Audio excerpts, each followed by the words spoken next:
Hello, and welcome to your final segment of your reading homework. So, this is the final segment of the reading homework due this Friday for my seventh period. All right, so I'm just going to start off from page 59. That's where we left off last. So, this third segment starts on page 59. Page 59. Snow, they meant. The thing was that most of the time you only got a little powdered snow, not a real blizzard. Now, someone tried to horn in on Thing 38 stove, but they sent him packing. Tyrion came in. He looked black. The men saw that they'd have to get down to work and right away. Now then, Tyrion looked around. Are you all here 104? And not checking or counting because nobody could have gone anywhere.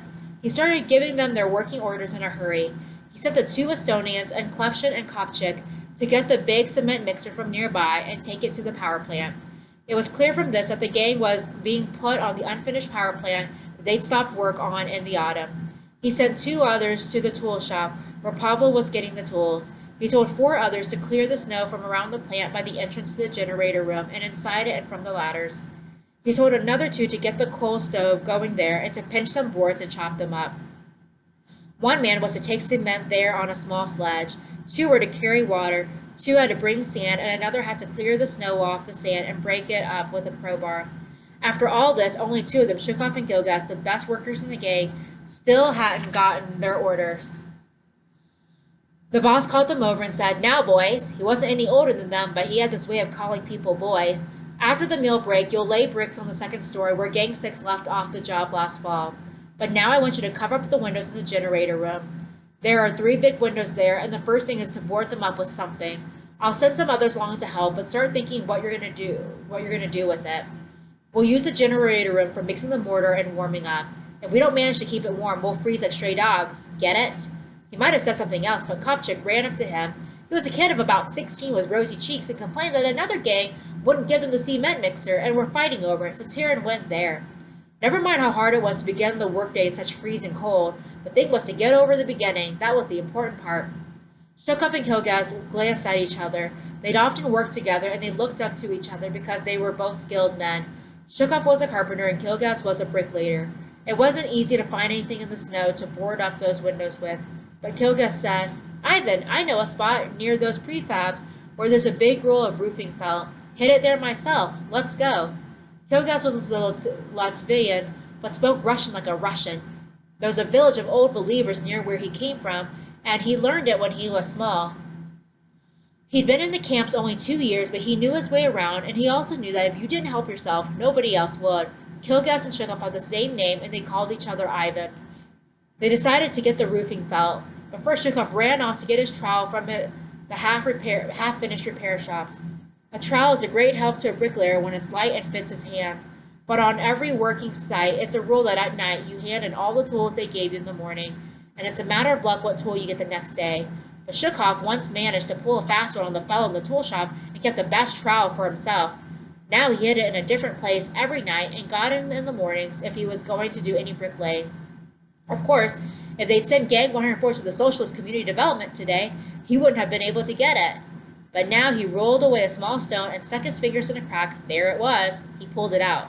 Okay, did you guys get that? So he hid a really good tool for himself to use for other days. So he was basically hoarding a good tool, and now it's available for him to use. Okay, moving on.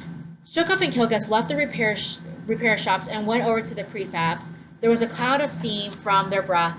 The sun had already come up, but there was a mist and they couldn't see the rays. They thought they saw something that looked like posts sticking out over the sun. There are posts over there, Shukov said, and jerked his head. We don't mind posts, said Kilgaz, and he laughed. As long as they don't stretch barbed wire over them, that's the thing to look for. Kilgaz couldn't say a word without making a joke. The whole gang liked him for this, and the way all the Latvians in the camp looked up to him. But of course, Kilgaz ate pretty good with his 2 packages a month. He looked kind of healthy, just like he wasn't in camp at all. It was easy for him to make jokes. The site of theirs was really big. It took quite a while to get across it.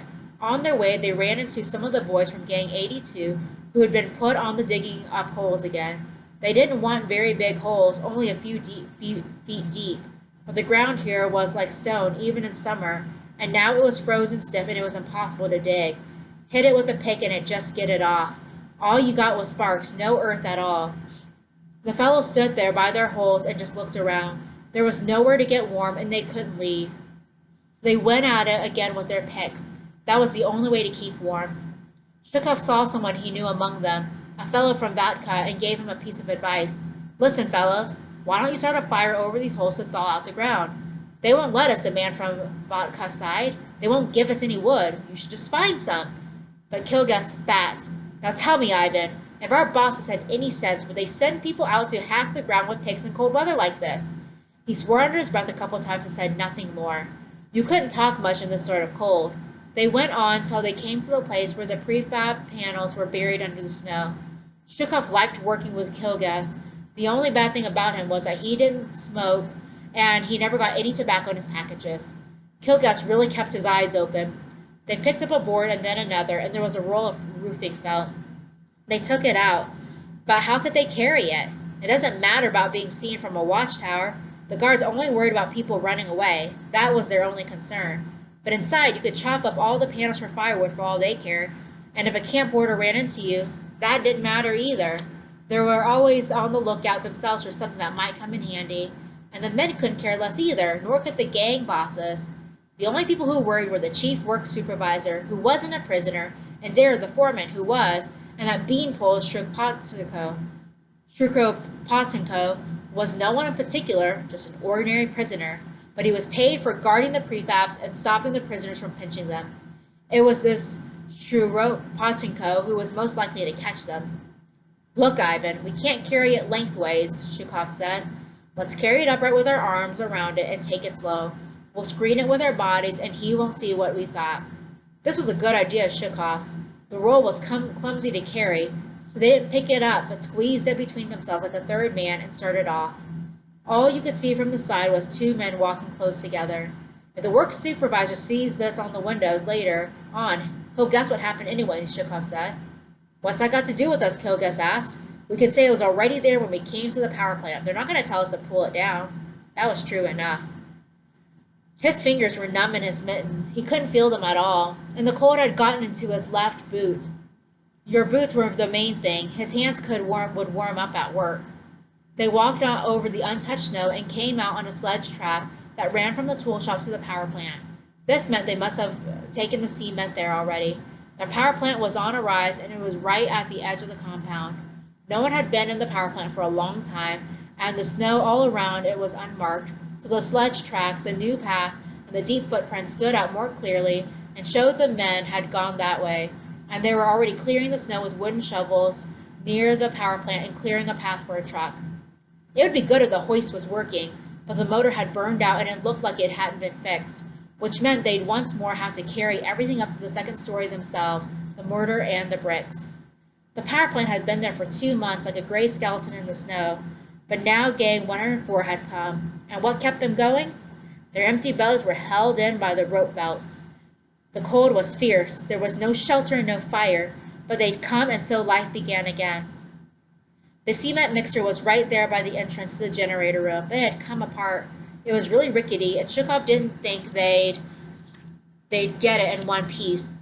The gang boss swore just for the hell of it, and when he saw that nobody was to blame, then Kilgas and Shukov came up, carrying the roofing felt between them. The gang boss was pleased and decided on a switch of jobs. He told Shukov to fix the flue on the stove so they'd get it going as fast as possible, and Kilgas was told to patch up the mixer with the two Estonians helping him. He gave Sinka Klepshkin an axe and cut the laths to nail the felt on, because it wasn't the right width for the windows. Where could they get the wood? The work supervisor wouldn't give them any just to make a shelter. The boss looked around, and so did the others. All they could do was take the boards used as handrails for the ladders up to the second story. They just have to go up carefully. They didn't want to break their necks. There was no other way. You might ask why a prisoner worked so hard for 10 years in a camp. Why didn't they just say to hell with it and drag their feet all day long till the night which was theirs? But it wasn't so simple. That's why they had dreamed up these gangs. It wasn't like gangs outside where every fellow got paid separately. In the camps, they had these gangs to make the prisoners keep each other on their toes, so the fellows at the top didn't have to worry. It was like this. Either you all got something extra or you all starved. You're not pulling your weight, you swine, and I've got to go hungry because of you, so work, you bastard. So when a really tough job came along like now, You couldn't just sit on your hands. Like it or not, you had to get a move on. Either they made the place warm within 2 hours or they'd all be blank well dead. Pablo come with the tools already. All they had to do was pick out what they needed, and he also brought some pipes. True, there was nothing to fit them with, but there was a hammer and a small hatchet. They'd do it somehow. Shukov clapped his mittens together and placed the pipes end to end and started fixing them up, dovetailing the joints. He had hidden his trowel nearby. They were all friends in the gang, but that wouldn't stop one of them from working a switch. He wouldn't even put it past Kilgas. The only thought in his head now, and his only worry, was how to fix the flue so they wouldn't smoke. He sent Kopchik to fasten the pipe at the window where it went out. There was another pot-bellied stove in the corner with a brick flue. There was a red-hot iron plate on top of it to thaw out the sand and dry it. So, they'd already got that one going, and the captain and Fitikov were carrying sand in the hods. Alright guys, that's the end of page 67. That is the end of your reading homework. Don't forget you need 3 annotations using the annotation form. So it's the end of your reading homework. God bless you. Have a great day.